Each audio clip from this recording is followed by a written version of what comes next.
Hello, everyone. My name is Sierra Green, and I have the pleasure of working as an archivist at the History Center's Detroit Library and Archives. As an archivist, my work is to interact most closely with the primary sources of history. So original records, photographs, audio recordings, films, all of these types of primary sources. And similar to a librarian, my work is also to connect researchers who are interested in history to these incredible primary sources that can help them learn and grow in their understanding of the past. So as a result, it's a real honor and pleasure to spend some time with you all to highlight an incredible primary source that's available to help us look into American history, and that's our federal census.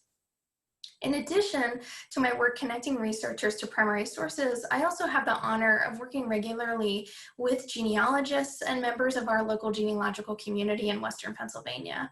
And spending time with these people has also helped me grow so much in my recognition and understanding of the value of census to understand our ancestors as well.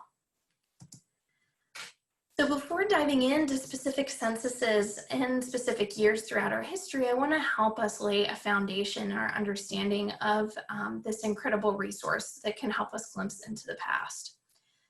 So the census, simply defined, is a listing of individual people living in the United States, and it's laid out in the Constitution that a census, this listing of individual residents in the United States, be undertaken every 10 years.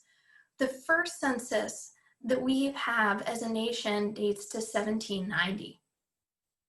And when we look at the information that we can find on each and every census, it's important to keep in mind some limitations.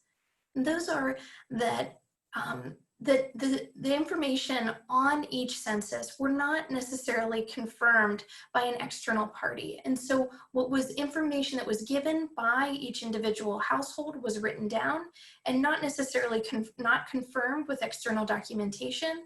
As well, too, we are dependent upon the limitations of the census takers and their interpretation and spelling of the information that was being provided by each individual household.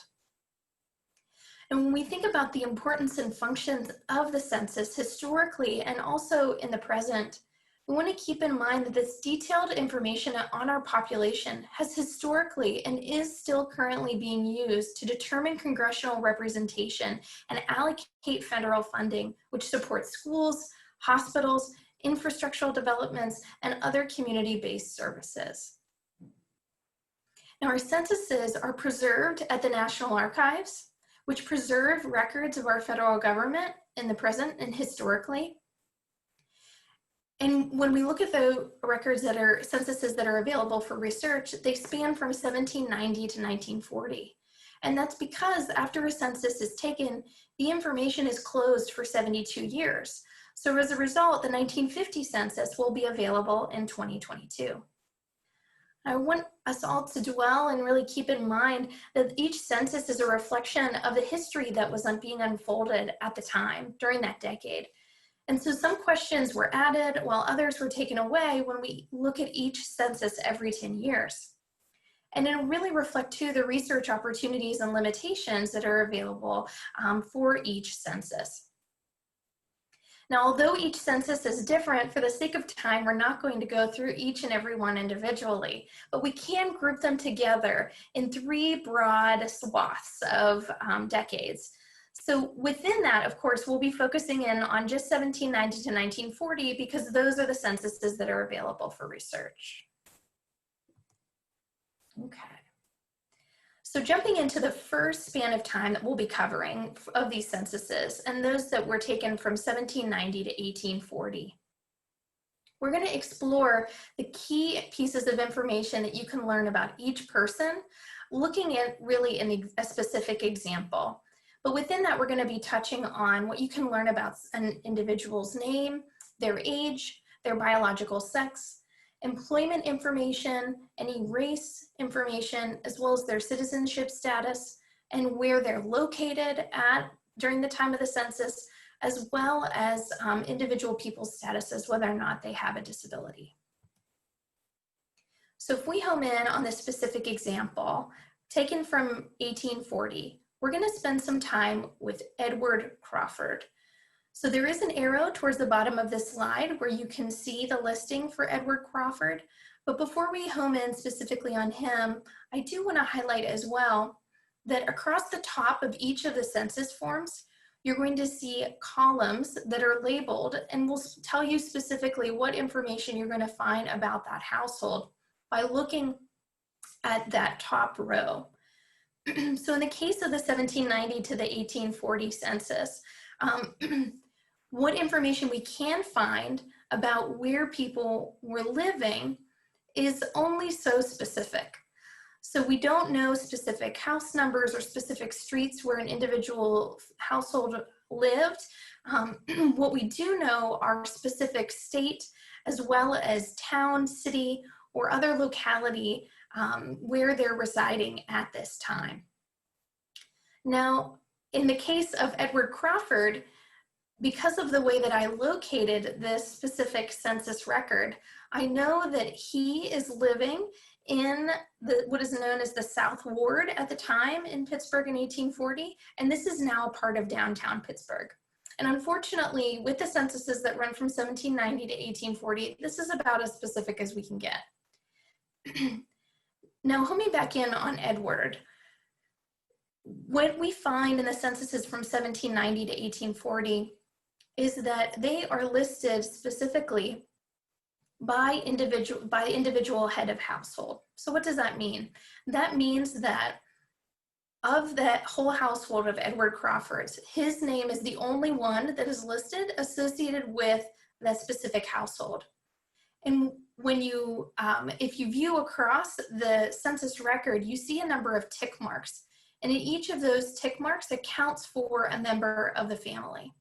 So in the case of Edward Crawford, as we pan across the census record, we see that in his household, there is one male person who's between the ages of 24 and 35, and that person is an African-American freed person.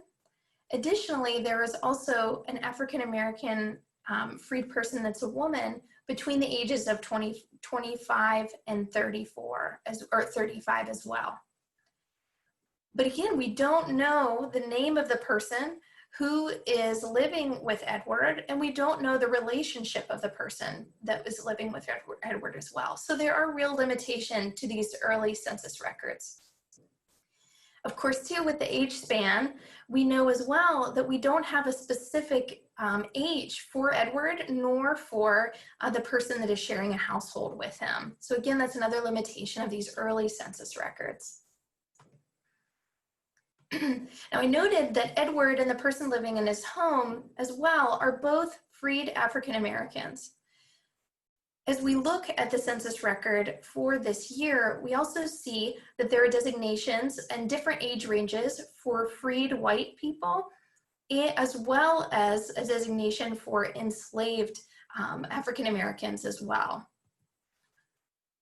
So one of the things to note about the 1840 census and some of the other early censuses is that the information is actually on 2 pages. It's not compressed to just 1 page.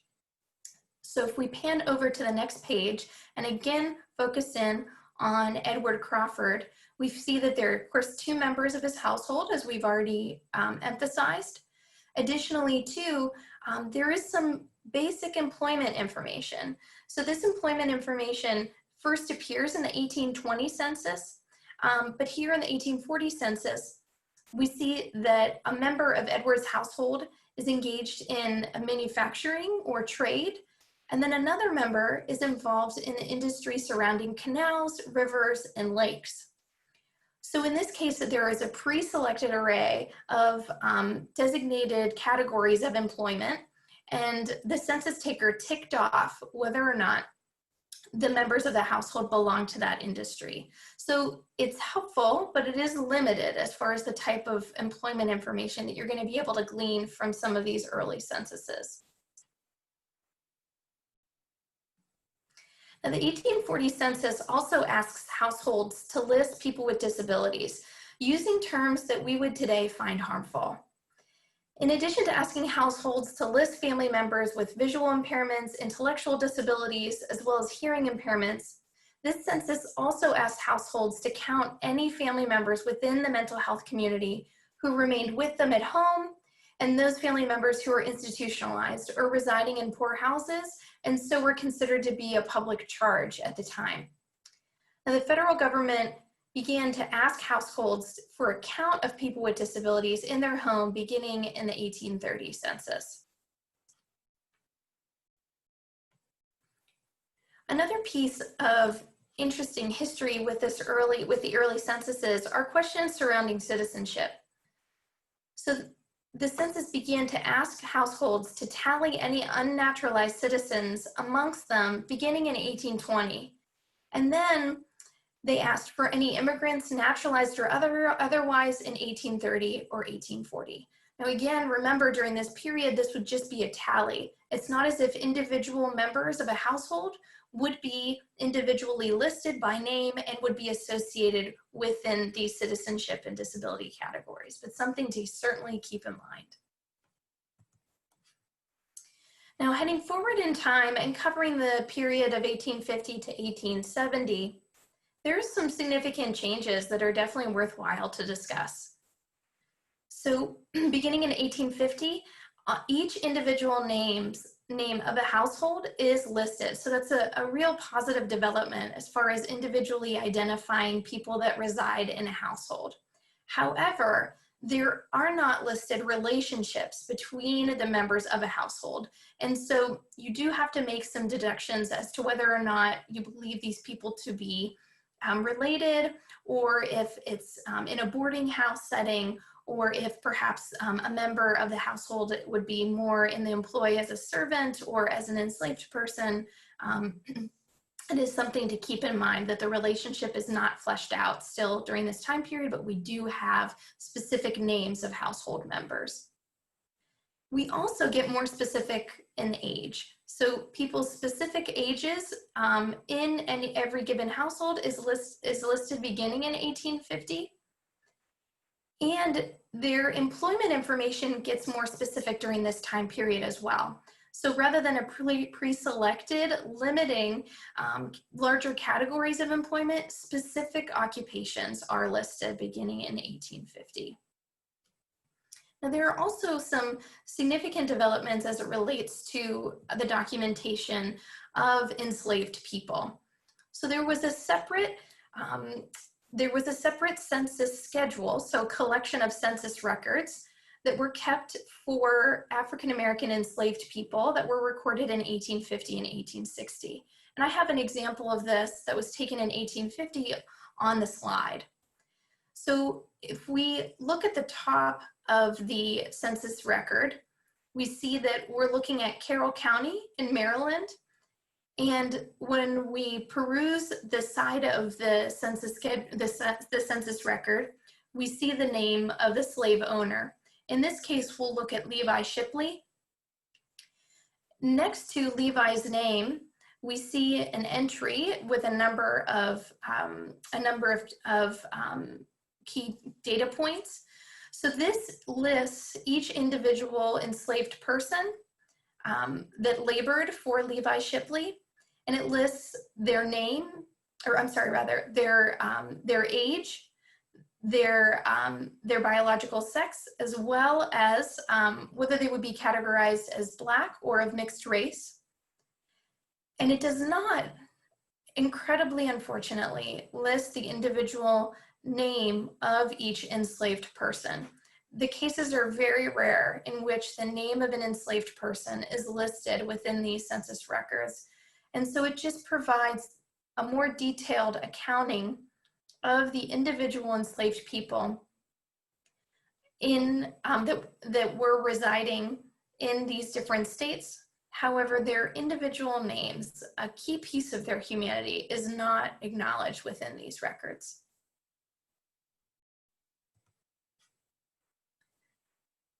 We also see that citizenship information,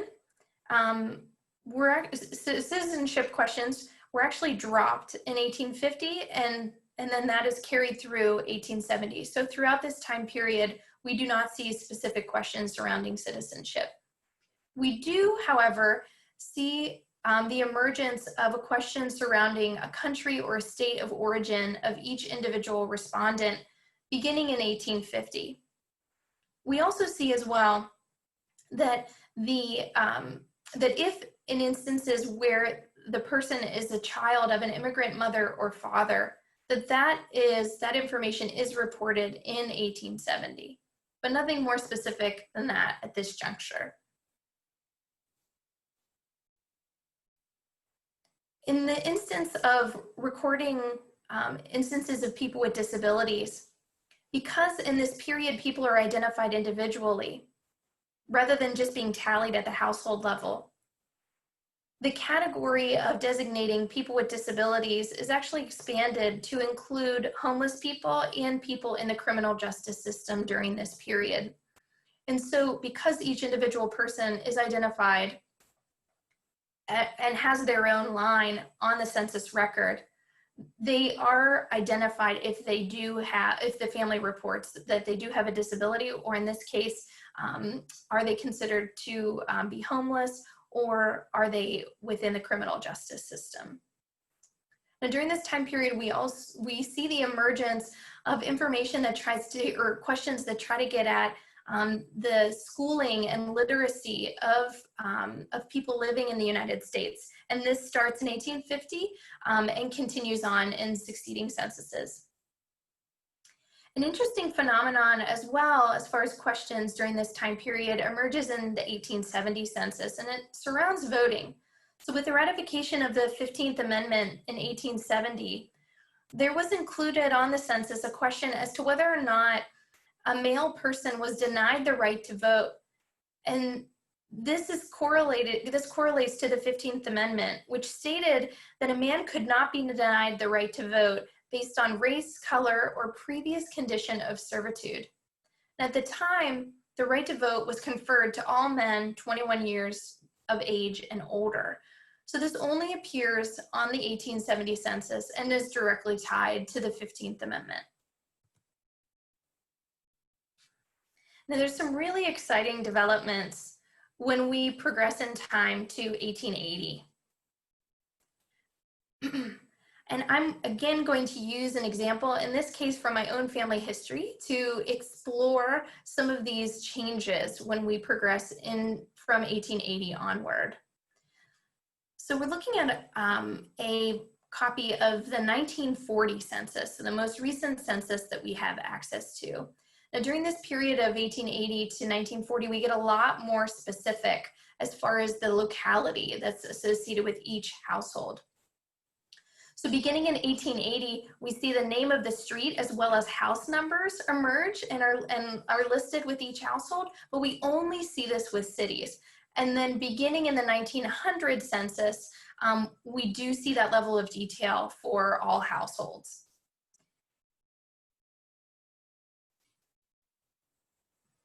So in trying to locate this information on the census record itself, it's helpful to look at the top of the record.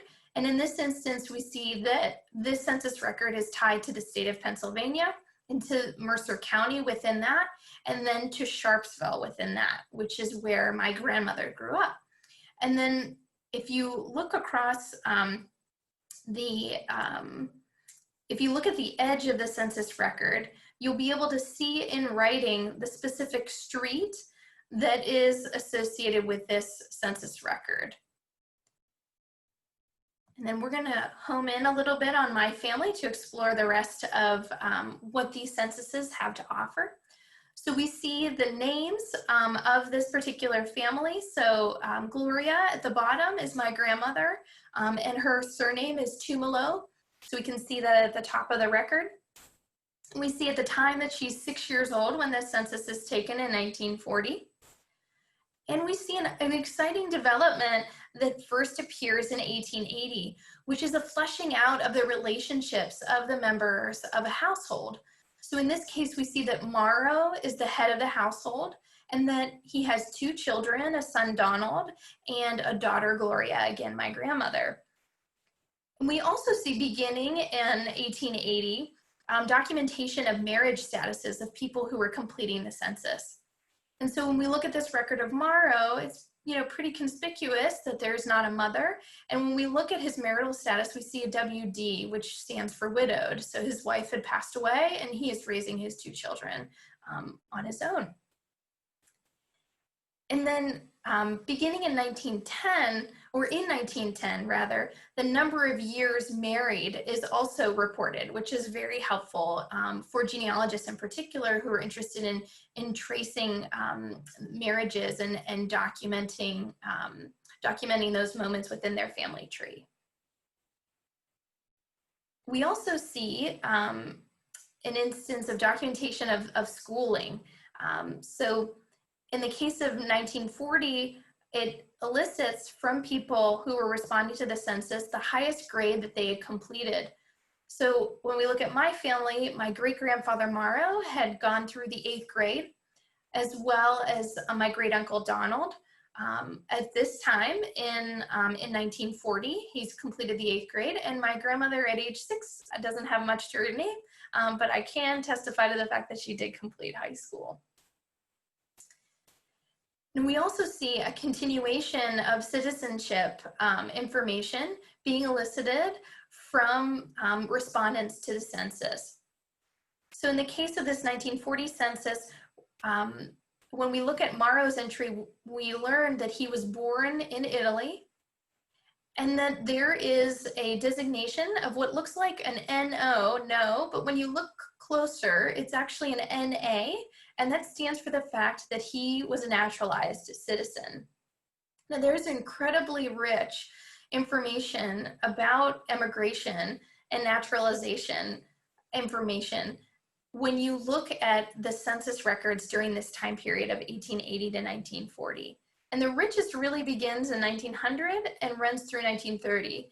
And during that time frame, immigrants were asked to actually list the year of immigration as well as their naturalization status. And then even further, in 1920, they elicit people to give the year in which they were naturalized. So some really important data points, especially for people who are interested in researching their ancestors who have emigrated from other places and come to the United States. If they appear in the censuses that run during this span, it's incredibly valuable genealogical information.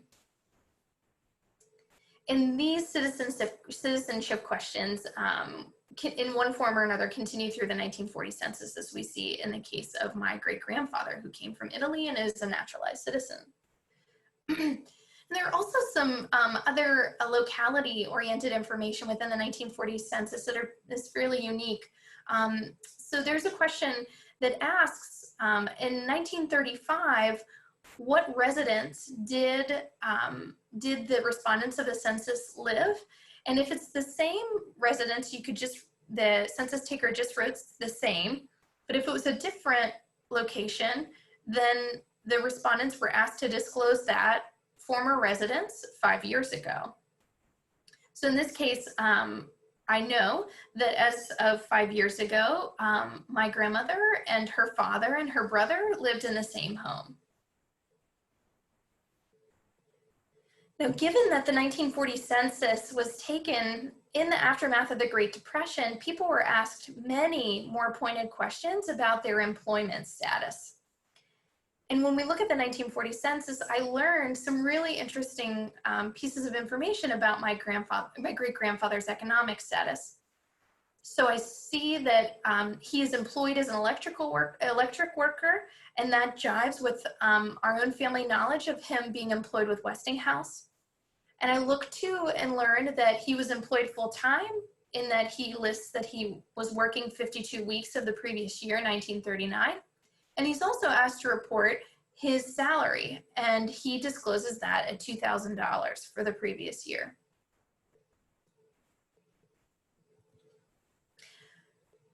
Beyond the specific example of the census record from 1940, I also want to highlight that in the instance of the county or state of, or country or state of origin, the place of birth of both parents is prompted within the years of 1880 to 1930. So we don't see that on the 1940 census that we just took a closer look at, but during those earlier decades, beginning in 1880, the birthplace of the parents of a respondent are also requested.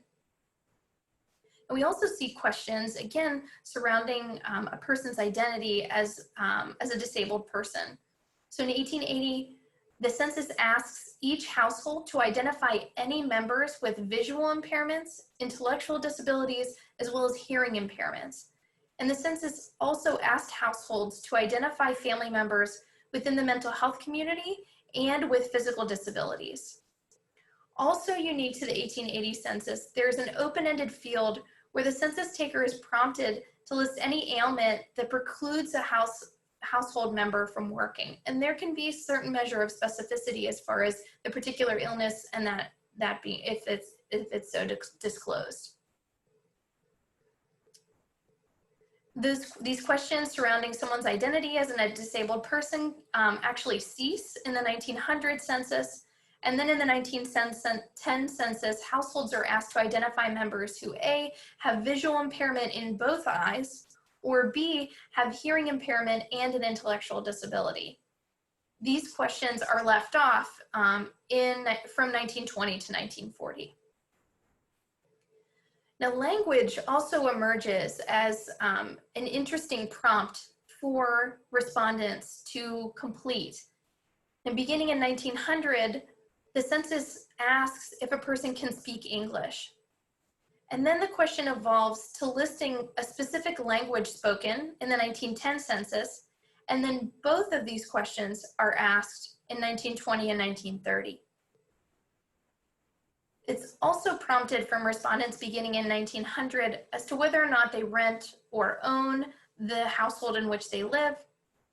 You also get some interesting insights into whether or not a household owned a radio when you look at the 1930 census, and then information about the number of veterans living in the United States is also solicited beginning in the 1930 census.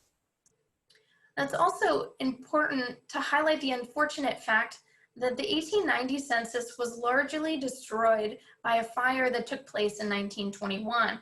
And so during this time period, we really need to take into account that we are looking at 1880 to 1940, less the 1890 census, sadly.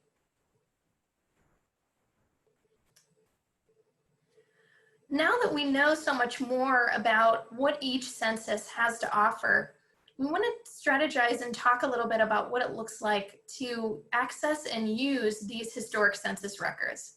So again, I want to reiterate that from 1790 to 1940 are open for research, and these records again are preserved at the National Archives. And the best way to access them is by starting at the National Archives' website. Now, during this next little bit, we'll also talk about the different online resources that are available to help you navigate the censuses, and we'll learn about how they're organized, as well as how they're laid out. And one point I want to make before we move forward too is that when doing this research, you'll come across the term census schedules, and it's pretty interchangeable with census record. It's just a more specific term for the records that you come across for each individual census and each entry on each census. So if we go to the National Archives' website relating to census records, and this link will be in the description of this YouTube video, so you don't have to can be concerned about hunting down a specific web page. You'll see a listing of each census and an opportunity to expand each section that's dedicated to each census. So in this case, we are going to explore the 1900 census. And when we peruse the drop-down menu of the 1900 census, we learn that it is available online from Ancestry.com, as well as Family Search in most instances. Family Search is free, and all you have to do to access the census records on Family Search is create an account, which is again also free. You are also able to access the records of censuses on Ancestry.com. However, Ancestry.com is a subscription site, so you will have to pay for access to that. Although, throughout the month of June, if you are an Allegheny County Library member, You are able to get free access to Ancestry.com by using your library card, and you can check your local library for more information on that. But outside of the window of June of this year, Family Search is a free avenue to explore the censuses. And before diving in and looking at what the censuses look like on FamilySearch.org, I also want to highlight that in many cases, when you expand information about each census, you will be able to actually view a blank census form, which I believe is really helpful to kind of reorient yourself as far as what specific questions were asked of a respondent during that particular census. So you can peruse and look at the under other resources tab and check out the 1900 or check out the blank census forms if they are available. Again, it helps you get a sense of what information you expect to learn from each census. So if we return to Family Search, and if we click on the link that's available via the National Archives website, it takes us to a page where at the top, there is a URL to kind of orient yourself more with that specific census. And Family Search does provide tips as to how to best search across the collection and what you expect to find. And there are different ways that you can dive into a collection of census records. So you can search for specific names. So if you're interested in an individual person, maybe an ancestor or someone who you are researching for whatever reason, you can use you can enter in their first and last name and also list where they would have resided at the time, if you're aware. You can also openly browse the collection as well. So there's an opportunity to look at maybe the residents of a specific area. And so I'm gonna move forward with the browse option. So if we were to click the browse button, we quickly need to know and make sure that we're aware that the census records are organized by location. So we first need to select the state that we're most interested in, and then within that, the county. And then within that, the specific city or township or other more specific locality that we're most interested in. And then once we've made that selection, so in this case, I've looked at Allegheny County, of course, in Pennsylvania. And then within that, I also selected Allegheny City, which is now known as Pittsburgh's North Side. The landing page includes a view of the original census, or of the census record. So this would be a microfilmed copy of the original census record. And it gives us the option to zoom in very closely so that we can peruse the questions that are at the top in the columns, as well as the rows of the individual household that we're most interested in. And then at the bottom of the screen is a transcription of the information that is on each row. So that's very helpful. But I also want to make sure that we keep in mind the limitations of these transcriptions too. And when thinking about research opportunities within historic census records, I want to emphasize that really every data point is a potential research opportunity. And I believe strongly in taking a step back from your research and getting a sense of, is it associated with a specific time period? And does that map well with an individual census? And if that's the case, then spend some time getting to know that census. Look at the specific questions that were asked and the data points that were served up as a result. And how does that jive or not jive with the research that you're interested in conducting? And remember the limitations of each of the individual censuses, those that we've talked about previously, and then also the limitations of the transcriptions that were undertaken. So in instances where the copy that was, the microfilm copy is not as clear as we would hope it to be, or perhaps the writing of the census taker is really difficult to parse, that does result in errors, in misspellings. And so you want to be flexible. If you're searching for individual names, you want to try to approach getting at the person or the people that you're most interested in from different angles. And if you experience difficulty initially, I just encourage you to think creatively about different ways that you can try to find that individual family or household or person, and recognize that the transcriptions are not perfect. And remember too, that the information reported is as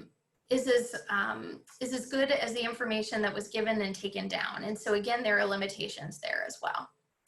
Now, if you're interested in more of a zoomed out view and getting a sense of the snapshots of our country that are provided by these individual censuses, the United States Census Bureau does put together reports, and I have a link to those that are at the end of this presentation, and again will be within the description of this YouTube video. Now, another opportunity that's available to those of us that are interested in doing research within Pittsburgh, and then again within the area that was historically Allegheny City, but is today Pittsburgh's north side, we have access to the raw data that runs from 1850 to 1880.